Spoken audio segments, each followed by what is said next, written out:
This is the Automotive Repair Podcast Network. Hey everybody, Carm Capriato in the 11th year of Remarkable Results Radio, having more fun than I think anyone is allowed to have as we work so hard to bring unbelievable and some of the best content you could probably find anywhere in the professional automotive repair realm as far as podcasts. And this is the place, this is why you constantly come here. Hey, don't forget, we're getting ready. Actually, we had a great meeting about version 2 of our app coming out, and it's for your smartphone. We call it the Ultimate Professional Automotive Repair Playlist. Read show notes, link with our sponsor partners, which is so cool. Get all the show notes in our network, Automotive Repair Podcast Network.com/app, Android and Apple, and have a good time with that. In case you're going to watch this on YouTube, please subscribe. We appreciate that at Carm Capriato YouTube channel. I got something really interesting coming up here today. Let me share that with you. We're going to talk to Dan Vance, CEO and founder of ShopDog Marketing, and we're going to talk about organizational structure for marketing. Oh God, Carm, please, no!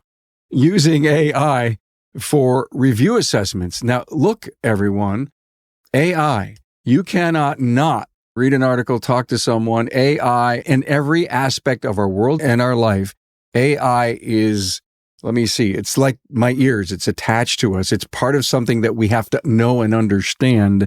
Dan's going to talk about, just for discussion purposes, if you want to position your shop as the local alternative to the dealer, would a review analysis from AI show to support or refute this marketing claim of yours? But before we jump in with Dan, thank you so much to our partners. Hey, you know the technician shortage is real, but NAPA Auto Care has a solution at no cost to members. The NAPA Auto Care Apprentice Program builds tomorrow's technicians through a 2-year, 9-stage curriculum. Learn more at member.napaautocare.com or talk to your NAPA representative today. Hey, did you know that NAPA Tracks has on-site training plus 6 days a week support? It all starts when a local representative meets with you to learn about your business and how you run it. After all, it's your shop, so it's your choice. Let us prove to you that Trax is the single best shop management system in the business. Find NAPA Trax on the web at napatracs.com. Okay, Dan, are you ready for this? I'm ready. Dan has been reflecting an awful lot of late on organizational structure for marketing. And I'll leave it there. You go. You go. I know it's a mouthful, but there's definitely some thinking behind that. And I think it's something we should be talking more about. So first of all, most auto repair shops are going to go out and hire somebody to do something for them. And most agencies are going to tell you they're doing marketing for you. But in reality, they're doing a tactic like local SEO or build you a website or, lead generation through visitors to your website. That's a tactic. That's not marketing. And marketing is so much more than that. Marketing is everything you do in the shop, how you treat people, how you process, how you get the repair done, lowering your comebacks, making sure your proficiency rates are all where they're supposed to be. That's all a reflection of good marketing. What you're doing in the community is marketing. How people are talking about you in reviews and in other places is all marketing. So I think the great auto repair shops have a better sense of that in terms of really having worked on it over time and making investments to make sure that they have a structure and following that structure and then implementing tactics with partners where it makes sense. And there's some things that partners can't do for you. Like it's really hard for partners to do your social media, but that's a great place for you to build relationships and build a marketing brand. I definitely want to talk more about this. I think it's really important. And one of the core things that happened for me was a new client, a new repair shop, young people, and they're doing great. They have a business coach and they're turning good numbers and they're making money and we've got them ranking. They want us to deliver more marketing results without making more money investment. It just kind of created this whole thinking about, does money really solve this marketing thing? Like I want to grow, and how does growth in the internet really work? So you probably have a question or two Carm, but let me just say this last piece, and that is that I wouldn't want somebody brand new on the block to start outranking me and getting more customers from search engine when I've been there for 30 years. And this guy just shows up. The reality is the internet doesn't work that way anyway. The internet is based on a commonly known factor called EAT. It's an acronym. It's EEAT. All right, Dan, talk to me. EEAT. What is it? So it's experience. So just think about like how long I've been in an industry, what experience I bring to the marketplace. My expertise and experience are not always the same. So that's a factor that gets considered. So it's double E, and then authority and trust. A business that's been around for a long time or a large business is going to have a stronger factor in each one of those elements. And that's the measurement table. So that's how they can help small businesses grow, because it allows you to develop those areas and to showcase them, and larger businesses not to be threatened by, a 1 or 2 man shop in that internet space. As we're recording this, on the day that we're recording it, yesterday I was in Cleveland at the Brakes for Breast Check presentation. There were a bunch of shop owners there that participate, and we were just shooting the breeze. Hey, Carm, I'm thinking I may have a marketing issue, blah, blah, blah. And he says, listen, I'm not the expertise, but I know a ton of people. I know I could probably hook you up. But what are you really doing? And then I started to think, as this individual was explaining, I'm just not doing enough of that, and maybe I got to do more. And I said, are you telling the why story about Carm's Automotive? I'm just picking a name here. And they stopped and they thought for a moment. And he's having a problem trying to recruit some really good people. This is a legacy, great shop. 2 wives got different jobs in different cities and had to leave, and he lost his 2 best people.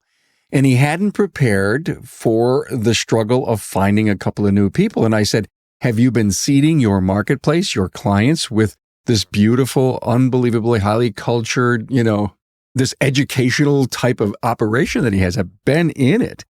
And I said, why Carm's Auto? And every time you make a post, if one of your guys is doing some great work with the Boy Scouts and he's out for a weekend, get a picture of it, ask him for a picture and get it posted. Hey, our guy Bobby spent time, in scout camp. They earned a badge, blah, blah, blah. These are the kind of things that I believe are tactics. Okay. You got to dial them in. I get that.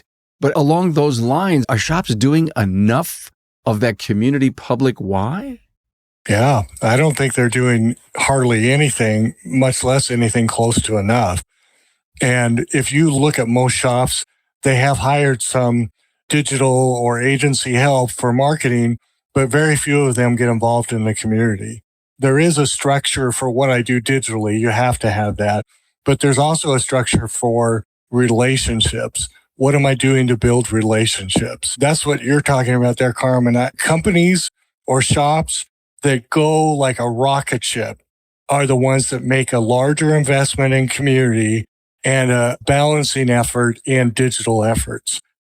Because the digital world can see into your community. I don't know how they do all of that completely, but reviews is a big part of that. So they can see what it looks like in the real world.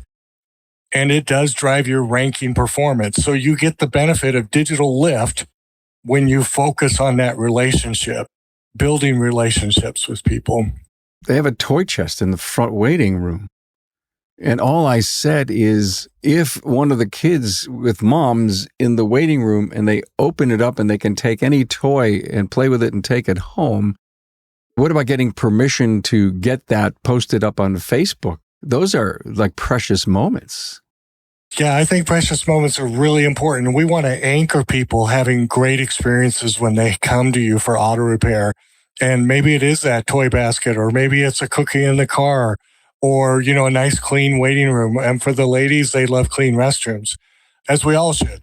But I think overall, this idea of creating experiences and then if you can highlight those and create a picture board of like kids playing with the toys, like that anchors it for somebody that wasn't there to see that moment. That's a really great place for you to build relationships, right? It's connection. I love that. That's a great point, Carm. And, Shop Dog Marketing, the CEO of this, you're a marketer. And I know, though, that you've talked to me an awful lot about the power and the value of coaches in the industry. Yeah, I love coaches. I think they're great. And to their credit, they help and change businesses. But they're focused on transactional. And sometimes that thinking becomes linear. Like, I think that that's the way everything works. I can put it into a spreadsheet and track it. But the internet doesn't work that way. The internet's more of a momentum. What am I doing to build momentum? And every time I do something that grows and it gets stronger and I build more momentum week by week, month by month, year over year, that's hard to see in a linear thing. So look, I may spend $1,000 and get 2 cars in my shop. And after 90 days, somebody's saying, well, maybe you ought to get a different agency because that doesn't look like that's working out really well. But it doesn't take into accounting that you went from a 0 ranking factor to like a 45% visibility in digital search around keywords. And that's a mammoth change. That's a Mount Everest for somebody that has 0 ranking. But that doesn't show up in the linear chart. Can you put a value on that? Well, yeah. Think about the impact for your business. If I go from 0 visibility to like 50%, that means I've got really good presence. I'm showing up in the 3-pack for important keywords. So the likelihood of getting chosen by the larger majority of people goes way up. And I'm telling you, that's a really, really big factor for shops, but that may not necessarily translate into an ROI spreadsheet just yet. So the person who shows up, you're getting the credit for it, but no one sees that software. I hate to say that, but that soft touch, the stuff that's churning underneath in the algorithm and in the accumulation buckets of, people are coming here and they're clicking on us. But there's got to be ways to see that. Oh yeah, those metrics are out there and your agency can show those to you and help you visualize what they are and understand them. But you have to include them in your ROI. Yes. The idea of telling my agency, hey, if I just get you to do more for me and not spend more, my ROI will go up. And that's not how the internet works either. Especially if I don't have those markers of eat, right? If I don't have experience and expertise or authority or any kind of trust, I can give Google more money to give me better presence, but they will run to the bank with that. They are happier than you can imagine because they don't have to do anything. All you're doing is sending them extra money. The internet is a really big sucking sound, and I don't think we know it. Oh, it's huge. Yeah. Oh my God. I mean, there isn't anything that you would be interested in that you can't have a free option, but free today gets you 2 of anything. It used to get you 5 of something. Now it's down to like just, you're going to do a couple of these. And you ask yourself, what's the hook? And then you decide to look at the pricing and it's way more than you expected or you thought. But recently Google sent me an email that said I was going to save $50 on something during the course of the year. And I'm saying to myself, what shareholder approved that? I know. So I get it. We're spending a lot of money there. They're making like $1 billion a day. They don't care about that. They're making lots of money. Hey, it's no secret the automotive industry is facing a technician shortage, but NAPA Auto Care has stepped up with a powerful solution, the NAPA Auto Care Apprentice Program. And the best part, it's completely free for members. This program was pioneered by shop owners Pete McNeil and master technician Jake Sorensen at McNeil's Auto Care in Sandy, Utah. They recognized that waiting for skilled technicians to appear wasn't an option, so they built a program to grow their own. By recruiting motivated individuals with the right passion and attitude and providing them with structured training, they proved that apprentices could become the next generation of skilled, certified technicians. The program features a comprehensive 9-stage curriculum with in-depth classroom videos, instructor-led NAPA Auto Tech classes, web-based courses, and hands-on training with a mentor. Apprentices move at their own pace, typically completing the program within 2 years. Graduates earn 4 ASE certifications, the G1, A4, A5, and air conditioning, and are officially registered with the Department of Labor as Journey Workers Automotive Technicians. And here's the business benefit. As apprentices gain skills, they generate billable hours, often boosting shop profits as early as stage 5. Plus, NAPA now offers a new apprentice toolkit developed with Carlisle tools at an exclusive price helping break down one of the biggest barriers for new technicians, the cost of tools. Together, NAPA Auto Care and your shop can tackle the technician shortage head on. Start now. Grow your own talent and build your bench for the future. Visit member.napaautocare.com or contact your NAPA representative today and get started with your apprentice program. Let's face it, your shop management system is the single most important tool in your shop, period. NAPA Trax was built from the ground up to make your business more profitable and efficient. We provide an extensive set of tools to increase and track profitability in real time. NAPA Trax offers the industry's best post-sale support, hands down, and we train your people on site. Yep, on site. And we offer remote refresher training 10 times a week, and customer support is open 6 days a week. Give us a call, visit the website, or join our Facebook community today to learn more. We'll prove to you that Trax is the single best shop management system in the business. NAPA Trax is always customized and tailored for you, whether you're a one-man shop or a large multi-bay or multi-location company. After all, it's your shop, so it's your choice. Visit us on the web at NAPATRAX, that's NAPATRACS.com. Let's talk about the second major topic. So, Dan, if I wanted to position my shop as the local alternative to the dealer, what would a review analysis show to support or refute this marketing plan? That's such a great way to do that. And look, I see shops do this and I ask them, well, what kind of reviews do you see on the dealership's website or on their Google profile? What kind of reviews do you see? And are you solving those kind of problems? Because you can't just say we're cheaper than the dealership, but we offer all the same incentives, clean shop, best parts, great service. We're just cheaper. That's not going to win dealership people over to you. So there's things they love and there's things they hate about the dealership. They go to the dealership because they think they're going to get better technicians or specialists working on their vehicles, right? That's what they think. But if you see that in the reviews, you can work on addressing that with your own reviews, and then the search engines will pick up on it and they will offer you up as an alternative. They'll carry the water for you. But you fundamentally have to understand what your differences are and what your unique marketing position is. You just said something so big and so powerful about solving those problems. Let's go back to social media. Let's go back to your posts. If you discover that there's a little trend going on at a local dealership where consumers aren't happy with something, and I would never on purpose pick anyone out, but I'd say, have you ever come across this? Well, here's how we do it. Here's how we solve that problem. Or you'd never feel or equate that issue here at Carm's shop. I think it's a brilliant move. It's bullets for the gun. It absolutely is. And what's magical about it is that I don't have to try to be the communicator to the world of people that are on the internet. The search engine will do that for me.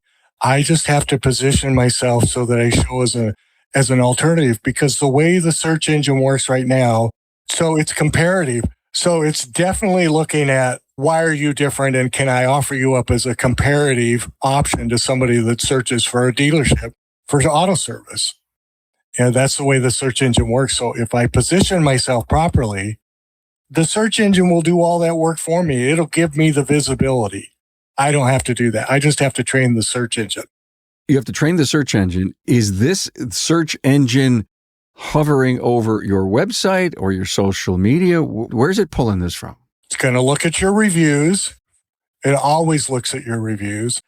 And anything you put on your Google Maps, like a Google post, which is like a blog, it sees that right away because it's on their website. They index that. And you want to mirror that on your website as well. Those three places will give you visibility. Oh my God. You know what I thought of? Do shops have a why page? They have a why page. They don't even know it because the search engines now have an AI tool called AI Overview, and it knows all kinds of things about your website, positive and negative. And you can find out a lot about what the search engines think about your business by just using the AI Overview in Google search. AI Overview. And it's when I put in a question, a long form question like, this is my business. You can do it that way. You can say, we are Auto Shop Joe. And what's really positive about us in the search engine environment? Or what's a negative perception about our business in the search engine? And it will tell you. Do you say that in Google? Do you use Gemini? Can you use chat? I like chat, but you can do it in Google search and you can do it in other places as well because they're going to the same sources for that information, your website. You just said a mouthful. You explained exactly, hey, I own this place. I'm looking for an objective overview of the positives and the negatives of my business. Yeah. You can do that with the dealer too. Ask those same questions. All of great marketing is just a lot of questions and understanding. And why am I different? And how can I really shine by being different? And to just say we're better or we're an alternative to the dealership is weak. But if you can help the search engines carry the water for you to demonstrate that you have better specialists than the dealership, then you will win. We have to make some kind of shift in a lot of our tactical stuff, or at least make it better, but we have to think more strategically. Yeah, and AI is your helper. It's like helper, hamburger, helper. It's ready to go. All you got to do is mix it in. And so you can pull all of your own reviews and drop it into Chat GPT. Don't worry. It's already on public profile. It's already in the public domain. Just put it into chat and ask some questions that you're thinking about. And then it's okay to say, hey, dear chat, I'm really interested in some angles that I'm not asking you about. What am I missing? And it will interject. It will help you review and analyze that. AI-Driven Leader is a book I read. Chris Cloutier recommended, and I read it real quick. And I have to tell you, you talk about having your eyes opened as to what you can use AI for. And the examples in the book were so powerful. And it wasn't because I was stupid or dumb. He was coaching executives on how to use it. And they were saving all kinds of time because it was doing some heavy analysis that the executive would get to, but probably 3 or 4 days later. Once they devoured, or if you will, digested all the information that they had, they put it all in and they started to see some crystallization in strategic ideas. I'm telling you, AI is a place where you can become brilliant by just leveraging it as a brainstorming place or as a place for insights. You can describe challenges that you're facing and ask it to help you see different routes to a better outcome. And you can ask AI, what's my visibility? How does the internet perceive me as far as for competition and for strength, for relevance, for authority, for experience, and all of those things it'll tell you. And you can put that in there. Dan, are you finding your clients hesitating to want to do that? I think there's some hesitation, but I'm hearing about auto repair shop guys that are doing things that I get excited about. That's brilliant. Like, I know of one shop, he's taken all of his really, really great people and he's combined them into like a personnel file. And he's put that into chat. And then when they're interviewing, they'll take that interviewee's resume and they'll add it to that profile structure and say, is this person a good fit for our organization? Damn. Yes. That's what I said. You just gave me another wild idea, and this could be illegal, but listen. I'm doing an interview with a candidate, and I say, can I record it? Can I record our voice? He's got to sign a piece of paper somehow. And then you take that transcription and you put it in here, and you say, can you evaluate the character, the knowledge, all this stuff? And based on the culture of our business and all those resumes over there, can you give me a 2-paragraph overview on the risk that I have in hiring this person? What's this guy's personality or gal's personality that they're trying to hide because they're in an interview, but it'll give you insights to what their core personality is, like introvert, extrovert, intelligence, being able to kind of think through things before responding. It'll give you all that feedback. You don't have to be the HR expert. You are leveraging your new business partner. That's a beautiful thing. All right. So I think I recently wrote a blog, and somewhere in that blog's title, the word brainiac was there. Okay. I can't remember what it was about, but it was about our bandwidth. And I probably mentioned AI, and I think you're so right. Let's not be afraid that AI may tell us something we don't want to hear, because if you know you don't want to hear it, you're hiding behind something. So let it become your friend and let it do the brainiac work or the clarifying confirmation work that you feel in your gut. Your intuition says this, and you just need someone like a Dan or a coach or an AI. And I'm not replacing coaches and Dans with AI, but I think it's a great resource to listen to words and tone of voice and dig down deep inside with all of its knowledge. Yes. That's marketing in one way or the other you can talk about. That's how I'm representing my business. And those are the drivers that are underneath it. Those are the tactics. So if you said, look, I want to be a dealer alternative, you run the reviews, you figure out what people think, what their sentiment is, what are strong factors, what are weak factors. And you compare your own reviews with that. And you can start building a strategy with AI, and you can use an agency like us to go out there and deploy a tactic like writing blogs or content that's going to help the search engine understand that you really all are an alternative. You'll rank better, and all of a sudden you'll be like, we're getting a lot of dealer calls. That's how you'll label them. So that's just a digital tactic, but you could apply that to relationships too. What are my reviews telling me about how I'm perceived in the community? Everything you can find in the local chamber, newspaper, radio, whatever you can find that's published, because most of it always goes into the internet, about my business. I want to know everything about my business that's being said or mentioned. And AI will do that for you. We're not far off from it doing that for social media, which is going to be even more powerful. I'm kind of excited for that day. Are you telling me that AI is going to go in and find its in-way to Facebook as an example?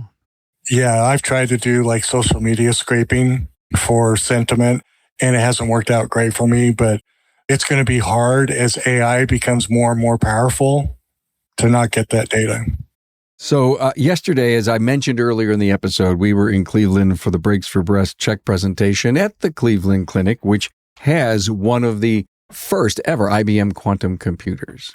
And it happens to be on display in one of their beautiful area of the hospital. It's not like you walk in the door and you check in, but it's in a private back area that we were at yesterday. And I saw this quantum computer 2 years ago. And every time I see it, I think of AI. And I say, deep down inside there, and I think of the data centers that are being built to help 472 minus degrees Celsius is the temperature of their core. So the computations are lickety-split nanosecond stuff. And so we can't be afraid of this stuff because the hardware, I believe, is being built to manage all this stuff. I had to toss that in. I'm a little bit of an introvert, and I just tell people that so they know, like, for me, it's uncomfortable for me to ask other people questions about, like, am I doing this right? Or how does this work? Or, give me some input. For me, as an introvert, I see AI as a kind of a way to collaborate with somebody without exposing myself in a place that I think I'm weak, because I don't want to be perceived as, like not knowing something. And I bet there's a lot of people like me that are going to turn to AI and feel empowered. It's not something to be afraid of. And it's really good stuff. It's going to help. Yeah, yeah. Dan, I always saw you as a quiet giant. I never really thought of you as an introvert. We've done a lot of great episodes together. Brilliant stuff. You're so eloquent and you're not afraid to just jump in. That's a revelation.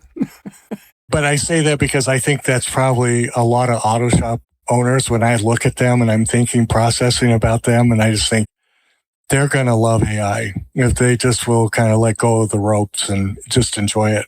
And it's going to help them be better partners, right? We want better partners in our marketing agency with auto shops that want to be rockets and understand that there's some things that they can do to really drive that and not put all the pressure on an agency that's got one narrow tactic that we've been assigned, per se.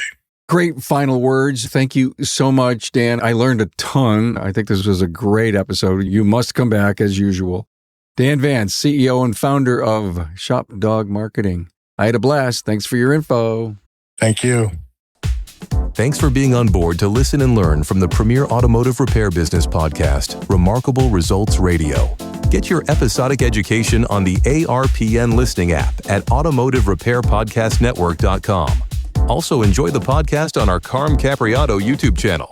Carm is all for advancing the professional automotive service industry. Until next time.